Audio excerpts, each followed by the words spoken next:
Hello friends, welcome you all in my YouTube channel. I hope आप सब बढ़िया होंगे। सो फ्रेंड्स, आज की वीडियो आपके लिए बहुत ही ज़्यादा इंपॉर्टेंट रहने वाली है, क्योंकि आज हम करेंगे कॉस्ट अकाउंटिंग का एक इम्पॉर्टेंट कंसेप्ट, मार्जिनल कॉस्टिंग, जिसे सीमांत लागत कहा जाता है।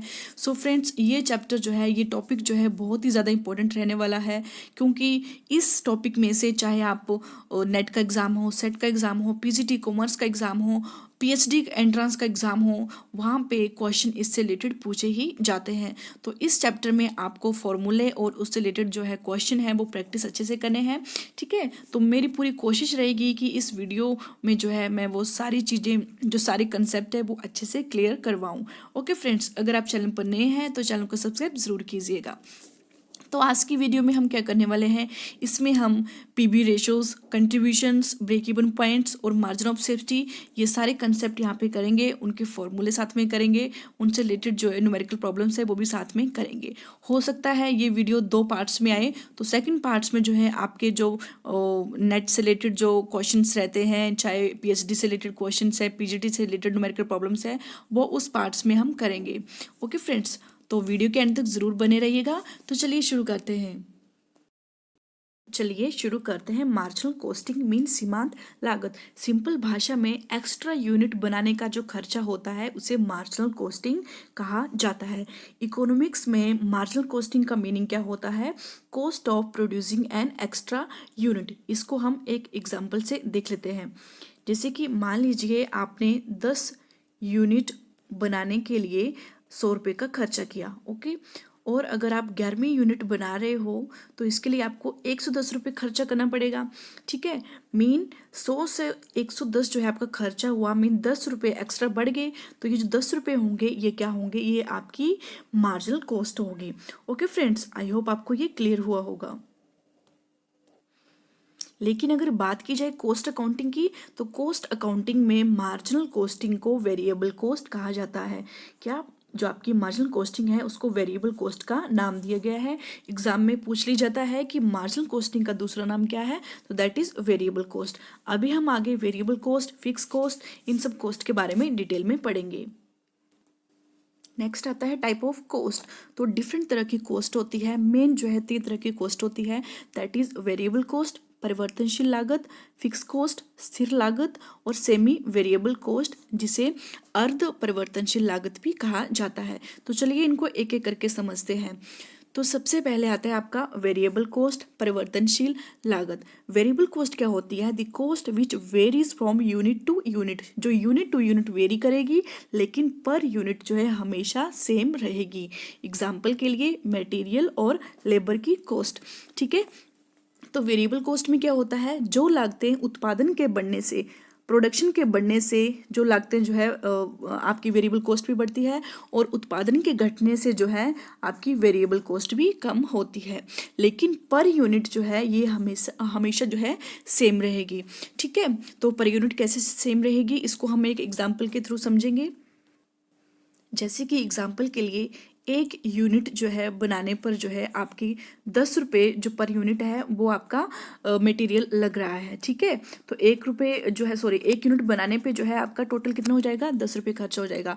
उसी तरह 2 यूनिट बनाने पे जो है आपका टोटल जो है कितना खर्चा होगा? 10 इंटू 2 20 रुपीज़। उसी तरह आप तीसरी, चौथी और 5वीं यूनिट जब बनाओगे तो टोटल खर्चा कितना हो जाएगा? 10 इंटू 5 दैट इज 50 रुपीज़।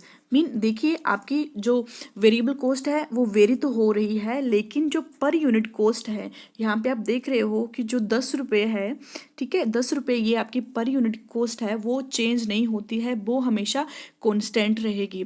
ठीक है, हालांकि प्रोडक्शन बढ़ रहा है, 1 यूनिट से 2 हुआ, 2 से 3, 3 से 4, 4 से 5 हुआ, प्रोडक्शन बढ़ रहा है, और साथ में जो खर्चे हैं वो भी बढ़ रहे हैं, लेकिन जो पर यूनिट कॉस्ट है वो हमेशा सेम रहेगी।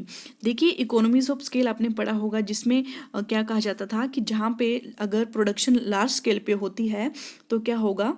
तो पर यूनिट कॉस्ट कम होती जाएगी। ठीक है, लेकिन हम यहाँ पे इकोनॉमीज ऑफ स्केल की बात नहीं कर रहे हैं, यहाँ पे हम वेरिएबल कॉस्ट, मार्जिनल कॉस्टिंग की बात कर रहे हैं।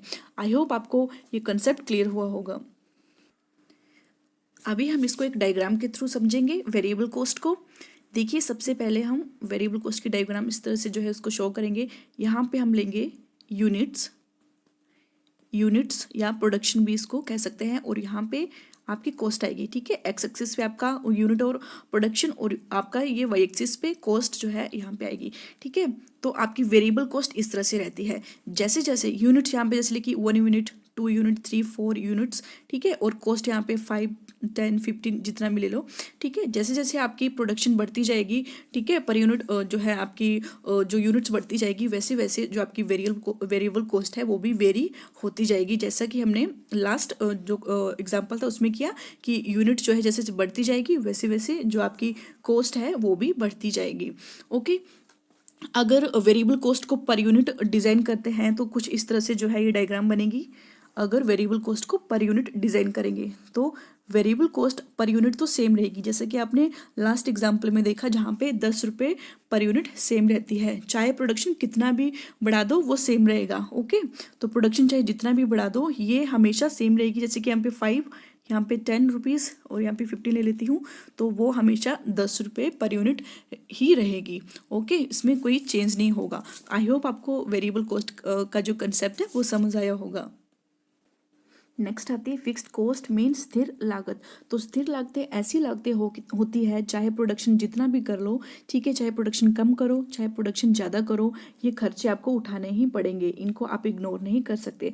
ओके, जैसे कि आपका डेप्रिसिएशन रहता है, रेंट रहता है, इंटरेस्ट ऑन लोन या इंटरेस्ट ऑन कैपिटल भी ले सकते हो।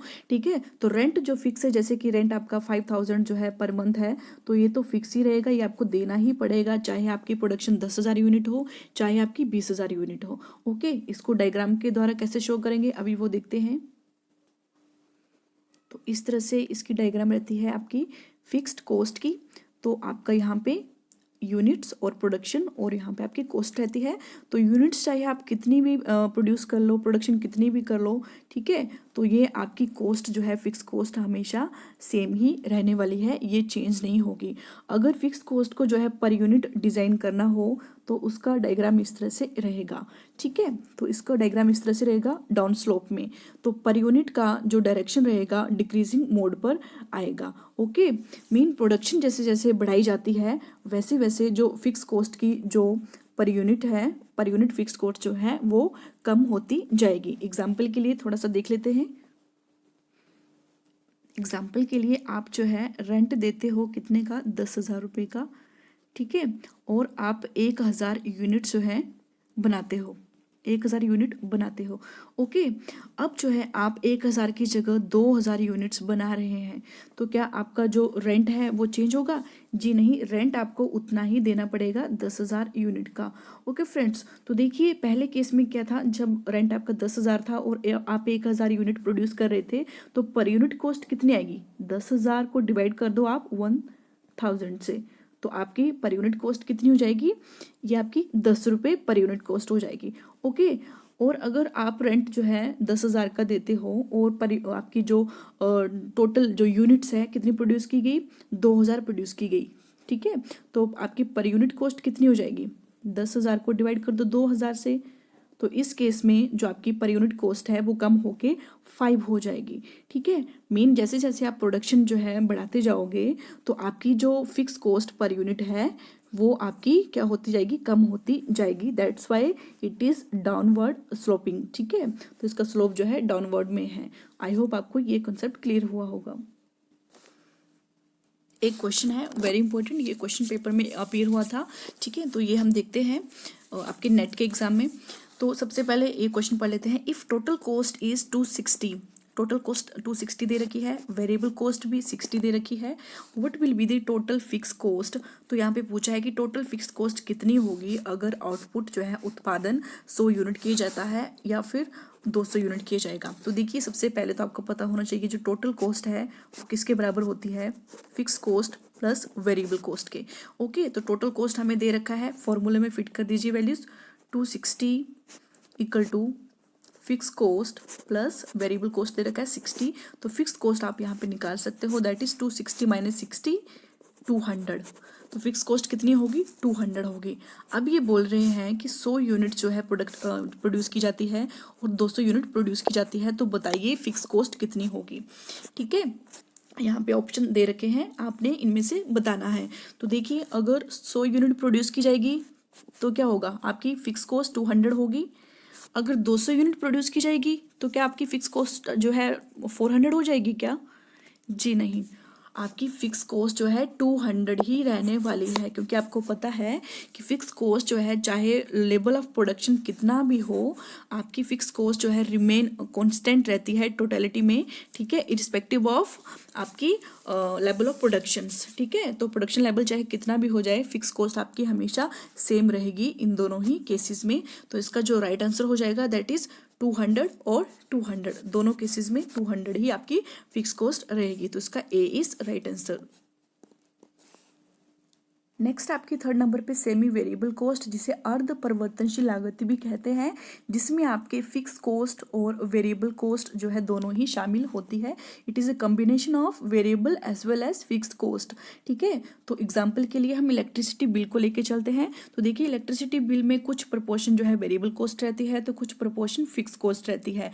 विंटर में जो है कम कंज्यूम होती है, समर में जो है ज़्यादा कंज्यूम करते हैं हम इलेक्ट्रिसिटी का। वो डिपेंड करता है कि हम कितनी यूनिट्स जो है कंज्यूम कर रहे हैं, that is variable cost, okay. But monthly rent की बात की जाए तो मंथली रेंट आपको पता है वो तो आपको देना ही पड़ेगा, ठीक है। आप ये नहीं कह सकते कि इस महीने हम घर में नहीं रहे तो हम रेंट नहीं देंगे, वो तो फिक्स्ड है, वो तो आपको देना ही पड़ेगा। तो किस तरह से जो है इसका डायग्राम रहता है, कुछ इस तरह से जो है इसका डायग्राम रहता है आपका सेमी वेरिएबल कॉस्ट का, जिसमें कुछ प्रोपोर्शन जो है फिक्स्ड रहेगा और कुछ जो है वेरी करेगा, ओके फ्रेंड्स। तो आपके जो स्टार्टिंग की जो दो कॉस्ट है वेरिएबल और फिक्स कॉस्ट, वो दोनों मेन जो इम्पोर्टेंट रहने वाली है आगे के क्वेश्चंस में। तो नेक्स्ट आपका ये सबसे इंपॉर्टेंट रहने वाला है ये, क्योंकि इसी के बेस पे जो है आपके मार्जिनल कॉस्टिंग के जो सारे फॉर्मूलेस हैं, चाहे आपका ब्रेक इवन पॉइंट है, पीबी रेशियो है, मार्जिन ऑफ सेफ्टी है, फिक्स कॉस्ट है, ये सारे जो है इसी स्टेटमेंट पे जो है डिपेंड रहते हैं। तो आपने ये स्टेटमेंट अच्छे से करनी है और जो फॉर्मूला है वो भी अच्छे से करने हैं। तो देखिए ये स्टेटमेंट आप समझ लीजिए, प्रॉफिटेबिलिटी स्टेटमेंट इसे एक तरह से कहा जाता है। क्वेश्चन है यहाँ पे, ठीक है, यूनिट्स दे रखी है 1000 की, ठीक है। टोटल कितनी यूनिट्स जो है प्रोड्यूस कर रहे हैं, 1000 की यूनिट्स। तो पर्टिकुलर्स पर यूनिट और अमाउंट कैसे रहते हैं, सबसे पहले आता है आपका सेल।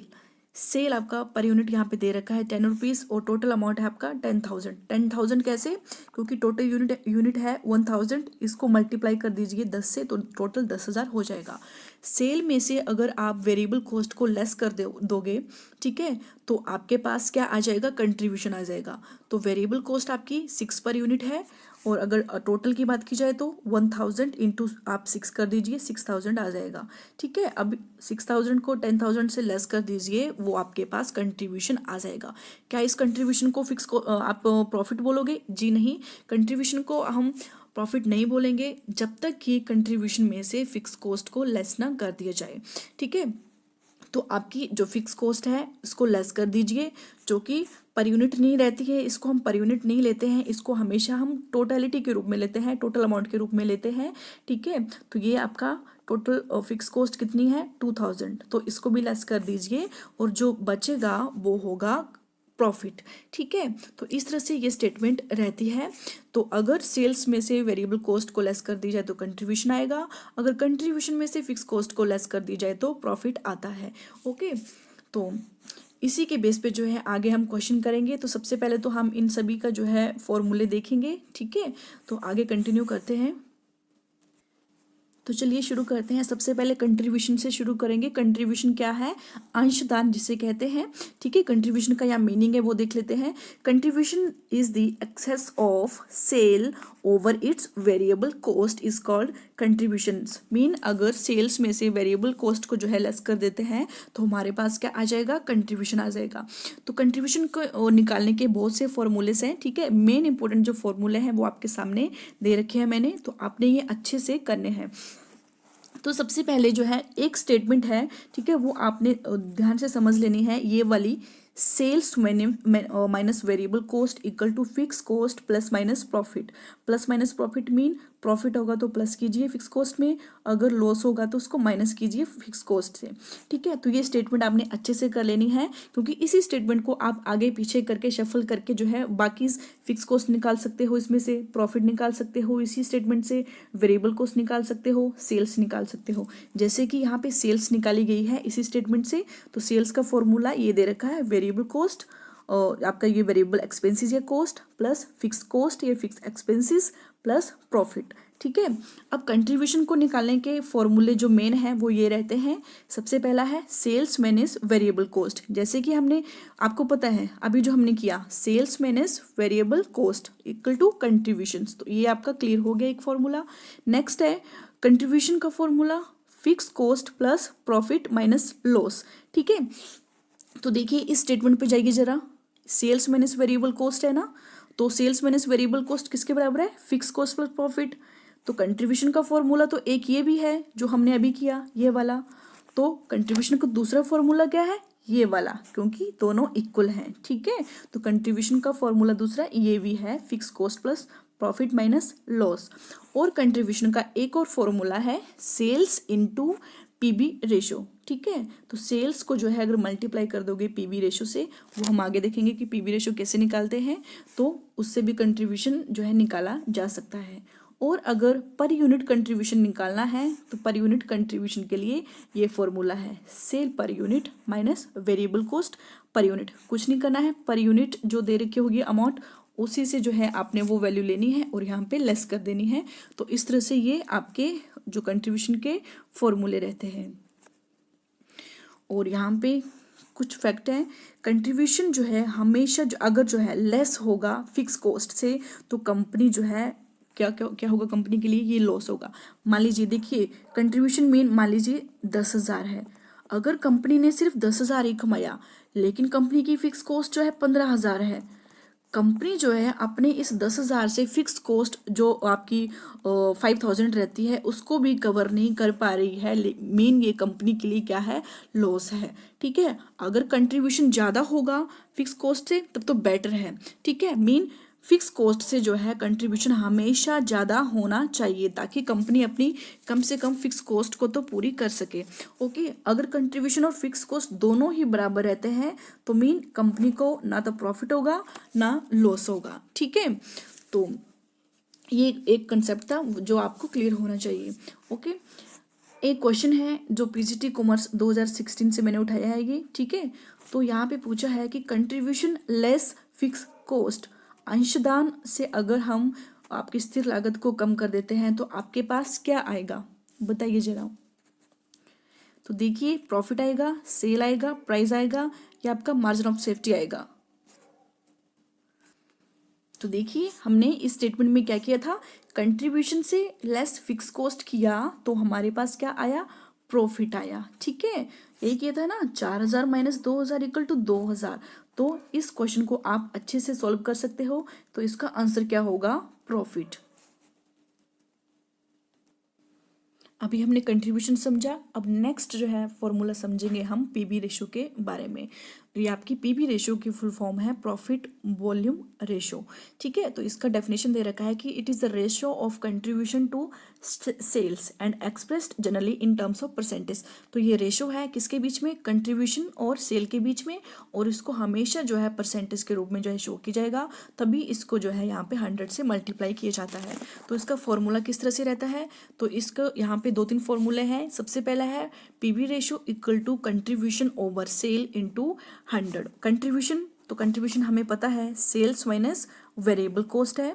ठीक है, और डिवाइड कर देंगे सेल से इंटू 100। अगर हम इस क्वेश्चन के हिसाब से चलें, ठीक है, इसी क्वेश्चन को यहाँ पे पुट करते हैं, तो sales minus variable cost per unit से निकाल लो चाहे अमाउंट से निकाल लो, टोटल अमाउंट से, ठीक है, आपकी मर्जी है। यहाँ पे मैं पर यूनिट से निकाल रही हूँ, तो सेल्स है यहाँ पे 10 रुपये और वेरिएबल कॉस्ट है यहाँ पे 6 रुपये, और आपको सेल यहाँ पे नीचे 6 रुपये ही रखनी है। That is 4/10 into 100। जब आप इसको काटोगे तो आपके पास ये 40% आएगा। ठीक है, दैट इज़ पीबी रेशो 40%। अगर आप इससे करोगे, ठीक है, 10,000 आपका माइनस और आपका ये 6,000 डिवाइडेड बाई 10,000 इंटू 100, तब भी आपके पास 40% ही आएगा। ओके फ्रेंड्स, तो ये आपने ट्राई कर लेना है।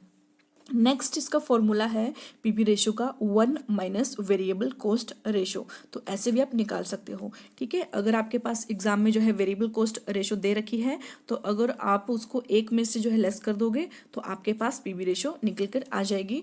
तो इसको वेरिएबल कॉस्ट का भी थोड़ा सा हम समझ लेते हैं। मान लीजिए यहाँ पे सेल्स जो है 10 रुपये है और वेरिएबल कॉस्ट है 6 रुपये, ठीक है। तो ये हमारे पास कंट्रीब्यूशन कितना आ गया, 4 रुपये का। ओके, अगर पीवी रेशो यहाँ पे निकालूँ मैं तो पीवी रेशो कितनी आएगी, sales minus variable cost over sales into 100, that is आपका कितना आएगा ये, total sales minus variable cost करके 4/10 इंटू 100। तो ये आपके पास ये पीवी रेशो 40% आएगी। देखिए तो ये 40% क्या है, 40% आपका पीवी रेशो है तो वेरिएबल कॉस्ट रेशो कितना होगा, वेरिएबल कॉस्ट रेशो का मतलब है सेल्स और वेरिएबल जो आपकी कॉस्ट है इसका रिलेशन क्या है, ठीक है। तो ये कितना होगा, ये होगा आपका 60%। ओके, कितना होगा, 60%, यहाँ पे लिख लेना 60% होगा। मीन अगर बात की जाए if variable ratio is 70% of sale, यहाँ पे अगर दे रखा होगा कि variable cost ratio is 70% of sales, then what will be the PB ratio. तो कैसे आएगी, 1 माइनस 0.7 आपने करना है। 0.7 कैसे, आप 70% का 100 कीजिए तो कितना आएगा, 0.7 ही आएगा, ठीक है। That is why 1 minus 0.7 that is 0.3 mean 30% आएगा। ओके फ्रेंड्स, और थोड़ा सा यहाँ पे अगर मैं बात करूँ और आगे थोड़ा सा क्लियर करती हूँ आपको। अगर यहाँ पे मैं सेल्स को जो है 10 रुपये ही रखती हूँ और वेरिएबल कॉस्ट बढ़ा के जो है 1 रुपये बढ़ा के 7 रुपये कर देती हूँ तो कंट्रीब्यूशन कितना हो जाएगा, 3 रुपये हो जाएगा, ठीक है। अगर वेरिएबल जो है यहाँ पे पीबी रेशो जो है यहाँ पे अगर मैं निकालूँ तो पीबी रेशो आपकी यहाँ पे ये हो जाएगी 30%। तो अगर पीवी रेशो 30% है तो आपकी जो वेरिएबल कॉस्ट रेशो है दैट इज वो आपकी कितनी होगी, 70% होगी। आई होप आपको जो आपका वेरिएबल कॉस्ट रेशो है वो आपका क्लियर हुआ होगा। क्वेश्चन पूछा गया है एग्जाम में कि पीवी रेशो शोज, तो आपकी जो लाभ और जो वॉल्यूम और मात्रा अनुपात है वो क्या शो करता है, तो आपको पता है ये शो करता है आपकी प्रॉफिट एंड वॉल्यूम जो आपकी रेशो रहती है। तो इसका 1 इज राइट आंसर। और पीवी रेशो का एक और फॉर्मूला रहता है change in profit over change in sales into 100। Mean जब जो है 2 ईयर्स का कंपेरेटिव जो है डाटा आपके पास दिया होता है तो उस केस में जो है पीवी रेशो का फॉर्मूला लगता है। ये हम जो है नेक्स्ट जो है जब क्वेश्चन करेंगे प्रैक्टिकल प्रॉब्लम्स तो वहाँ पे इस फॉर्मूले से हम क्वेश्चन सॉल्व करेंगे। ओके, नेक्स्ट कंसेप्ट आता है मेन ब्रेक इवन पॉइंट का। तो देखिए ब्रेक इवन पॉइंट सम विच्छेद बिंदु जिसे कहते हैं, ये बिक्री का वो बिंदु होता है, sales it is the level of sales where company will earn no profit no loss, जहाँ पे कंपनी को ना तो प्रॉफिट होगा ना लॉस होगा। मीन जहाँ पे कंपनी की टोटल सेल्स लाइन और टोटल कॉस्ट लाइन दोनों बराबर होती है। तो देखिए इसको जो है एक डायग्राम के थ्रू जो है यहाँ पे बनाती हूँ मैं। तो इस तरह से रहता है ये आपकी फिक्स कॉस्ट है और ये आपकी वेरिएबल कॉस्ट है, ये आपकी सेल्स लाइन है और ये आपकी कॉस्ट लाइन है। ओके, तो जहाँ पे टोटल सेल और टोटल कॉस्ट लाइनें आपस में एक दूसरे को काट रही है तो ये हमारा कौन सा पॉइंट होगा, that is break even point. जिस बिंदु पर जो है सेल्स के बिंदु पर ना तो कंपनी को प्रॉफिट होगा ना लॉस होगा, that is called break even point. और इस ब्रेक इवन पॉइंट से आगे का जो एरिया है ये वाला, ठीक है, यहाँ पर जो है कंपनी जो है प्रॉफिट जो है की स्थिति में होती है, प्रॉफिट एरिया होता है कंपनी का। और इसी प्रॉफिट ऑफ एरिया को जो है यहाँ पे मार्जिन ऑफ सेफ्टी कहा जाता है और इसे एंगल ऑफ इंसिडेंट यहाँ पे एक बनता है, इसे एंगल ऑफ इंसिडेंट भी कहा जाता है। जहाँ पे आपके टोटल सेल्स और टोटल कॉस्ट लाइन आपस में एक दूसरे को काटेगी वो आपका ब्रेक इवन पॉइंट होगा। तो चलिए इसका फॉर्मूला करते हैं, ब्रेक इवन पॉइंट कैसे निकालते हैं। तो इसको निकालने के लिए भी डिफरेंट फॉर्मूलेज हैं। फर्स्ट है ब्रेक इवन पॉइंट निकालने का formula, break even point equal to fix cost over PB ratio.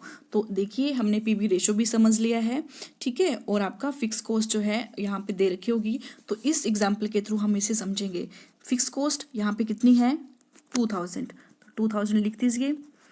PV ratio, तो पीवी रेशो जो है आप निकाल लीजिए किस तरह से, sales minus variable cost over sales into 100, ठीक है, जो हमने पहले भी निकाली थी दैट इज 40%। तो 40% यहाँ पे कर दीजिए, तो 2000 का 40% जो है यहाँ पे डिवाइड कर दीजिए तो ये आपके पास कितना आ जाएगा, 5000, ठीक है, इन रुपीज़, ठीक है।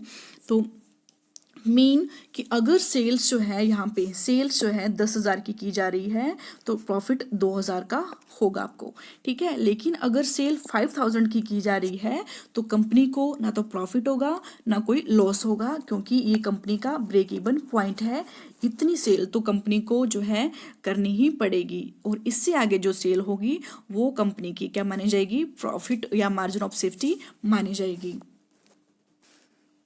तो सेल हमने रेट में निकाली, ठीक है, रुपीज़ में। आप इसको पर यूनिट में भी निकाल सकते हो। पर यूनिट में कैसे, इसका फॉर्मूला ये है, fix cost over contribution per unit. तो फिक्स कॉस्ट आपकी 20,000 है, और कंट्रीब्यूशन पर यूनिट का मतलब है sales minus sale per unit और आपकी वेरिएबल कॉस्ट पर यूनिट, ये इसका मतलब हुआ कंट्रीब्यूशन का। तो सेल पर यूनिट है 10 रुपये, और आपकी वेरिएबल कॉस्ट है आपकी पर यूनिट 6 रुपये। तो कितना है ये, टोटल हो गया 4 रुपये हो गया, ठीक है। तो आप इसको भी क्या कर दो, डिवाइड कर दो, तो आपके पास 500 यूनिट्स आ जाएगा, ठीक है। तो आप कह सकते हो 500 यूनिट्स बना लो या 5,000 सेल कर लो, तो ये आपका ब्रेक इवन पॉइंट रहने वाला है, ओके। तो ब्रेक इवन पॉइंट निकालने का एक और फॉर्मूला है जिसे ब्रेक इवन रेशो कहते हैं। कैसे निकालते हैं, ब्रेक इवन पॉइंट को डिवाइड कर दीजिएगा एक्चुअल सेल से, मल्टीप्लाई 100, तो आपकी ब्रेक इवन रेशो निकल जाएगी। इसका मतलब ये है कि ब्रेक इवन पॉइंट कितने परसेंट ऑफ कैपेसिटी पर, कितने परसेंटेज ऑफ कैपेसिटी पर टच करता है। तो कैसे निकालेंगे, ब्रेक इवन पॉइंट जो है यहाँ पे हमने निकाला, कितना निकाला था लास्ट एग्जाम्पल में, ठीक है, 5,000, और एक्चुअल सेल्स कितनी हुई है, ये यहाँ पे 10,000 की सेल हुई है, इंटू 100 कर दीजिए, तो आपके पास कितना जाएगा, 50%। मीन 50% कैपेसिटी पर हम ब्रेक इवन पॉइंट को टच करते हैं, ठीक है। तो देखिए टोटल सेल्स का जो टोटल सेल होगी उसका जो 0.5% है, जो हाफ है, वो हाफ हमारा तो ब्रेक इवन पॉइंट है, लेकिन जो बाकी हाफ बचा ये क्या है, तो ये है हमारा मार्जिन ऑफ सेफ्टी जो हम आगे करने वाले हैं, ठीक है। और ब्रेक इवन पॉइंट को ऐसे भी निकाल सकते हैं, जो आपकी सेल्स होगी उसमें से आप मार्जिन ऑफ सेफ्टी लेस कर दोगे तो आपका ब्रेक इवन पॉइंट निकल जाएगा। नेक्स्ट हम करेंगे मार्जिन ऑफ सेफ्टी। तो मार्जिन ऑफ सेफ्टी के भी फॉर्मूले रहते हैं डिफरेंट। तो फर्स्ट फॉर्मूला है sales minus break even point. अगर सेल में से ब्रेक इवन पॉइंट आप लेस कर दोगे तो आपके पास मार्जिन ऑफ सेफ्टी रह जाता है, ठीक है। इसको हम एग्जाम्पल के थ्रू समझते हैं। देखिए ये आपका यहाँ पे 0 आपकी सेल कर रहे हो, ठीक है, और आपको पता है 5,000 आपका ब्रेक इवन पॉइंट आया था, ठीक है। तो यहाँ तक जो है आपका ब्रेक इवन पॉइंट रहता है, मीन यहाँ पे कंपनी को नो प्रॉफिट नो लॉस होगा। लेकिन जैसे ही 5,000 सेल से आगे बढ़ेंगे, जैसे ही क्रॉस किया ये वाला लेवल, तो कंपनी को क्या आना शुरू हो जाएंगे, कंपनी को प्रॉफिट आना शुरू हो जाएंगे, ठीक है। यहाँ पे मैं 10,000 आपकी जो सेल टोटल कितनी थी 10,000 की, ठीक है, यहाँ पे लिख रही हूँ। तो जैसे ही 5,000 से आगे बढ़ेंगे तो कंपनी को प्रॉफिट जो कमाना शुरू कर देगी, उस प्रॉफिट को क्या कहते हैं, मार्जिन ऑफ सेफ्टी कहा जाता है, मीन। और ये आपका ब्रेक इवन पॉइंट है, मीन। बात की जाए कंपनी की सेल्स में क्या क्या आएगा, जो कंपनी की सेल जो है किसके बराबर होगी, ब्रेक इवन पॉइंट और मार्जिन ऑफ सेफ्टी, मीन। अगर break even point plus margin of safety कर देंगे तो कंपनी की टोटल सेल निकल आएगी। और इसी स्टेटमेंट के बेस पे जो है आपने फॉर्मूले जो है समझने हैं। तो देखिए इस क्वेश्चन में मार्जिन ऑफ सेफ्टी कैसे निकालेंगे, फर्स्ट फॉर्मूले में sales minus break even point, ठीक है। तो सेल्स कितनी है आपकी 10,000 की, और ब्रेक इवन पॉइंट हमने पिछले क्वेश्चनों में किया है, कितना निकाला था ब्रेक इवन पॉइंट 5,000 का, मीन मार्जिन ऑफ सेफ्टी 5,000 हो जाएगा, ओके।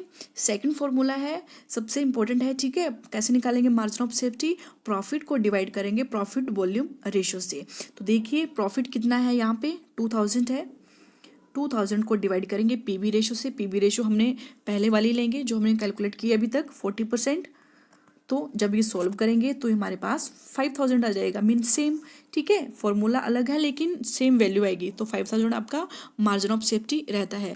और जो मेन यहाँ पे जो है एक प्रॉफिट निकालने का जो शॉर्टकट फॉर्मूला है कि प्रॉफिट कैसे निकालोगे, तो इस तरह से आप जो है प्रॉफिट को निकाल सकते हो। जैसे कि ये प्रॉफिट 2,000 आया ना यहाँ पे, तो ये 2,000 कैसे आया, आप इस फॉर्मूले से निकाल सकते हो। सेल को मल्टीप्लाई करोगे पीबी रेशो से, माइनस करोगे फिक्स कॉस्ट, ठीक है। और सेल इंटू पीबी रेशो आपको पता है ये हमारे पास क्या है, किसका फॉर्मूला है, कंट्रीब्यूशन का फॉर्मूला है।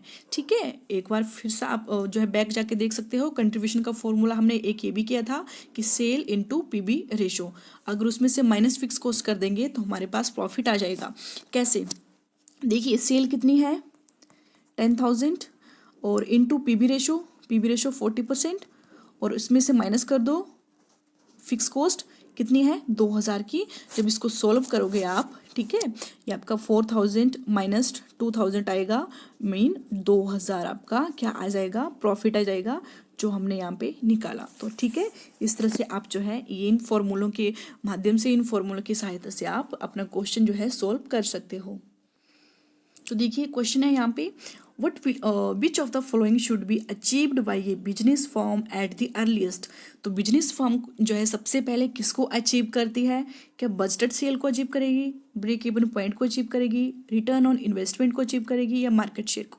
तो आपको अच्छे से पता है कि कंपनी सबसे पहले अपने ब्रेक इवन पॉइंट को अचीव करेगी। तो इसका राइट आंसर क्या होगा, ऑप्शन बी। तो एक क्वेश्चन है, margin of safety is calculated by. तो मार्जिन ऑफ सेफ्टी कैसे निकालते हैं, तो इसका फॉर्मूला क्या रहता है, प्रॉफिट ओवर पीबी रेशियो। ठीक है, तो इसका जो राइट आंसर होगा यहाँ पे ए होगा। ठीक है, ये जो स्लैश है ये डिवाइड का निशान है। ओके, तो फर्स्ट इज राइट आंसर। तो फ्रेंड्स आज की वीडियो में इतना ही। नेक्स्ट वीडियो में हम जो बाकी फॉर्मूले रहते हैं, ठीक है, सेल्स के, डिजायर प्रॉफिट्स के और इम्पोर्टेंट जो प्रैक्टिकल प्रॉब्लम्स रहती है वो हम उस वीडियो में करने वाले हैं, जो कि बहुत ही ज़्यादा इंपॉर्टेंट रहने वाली है आपके लिए। आई होप आपको ये वीडियो अच्छी लगी हो तो लाइक शेयर कमेंट जरूर कीजिएगा, और अगर आप चैनल पर नए हैं तो चैनल को सब्सक्राइब जरूर कीजिएगा। धन्यवाद।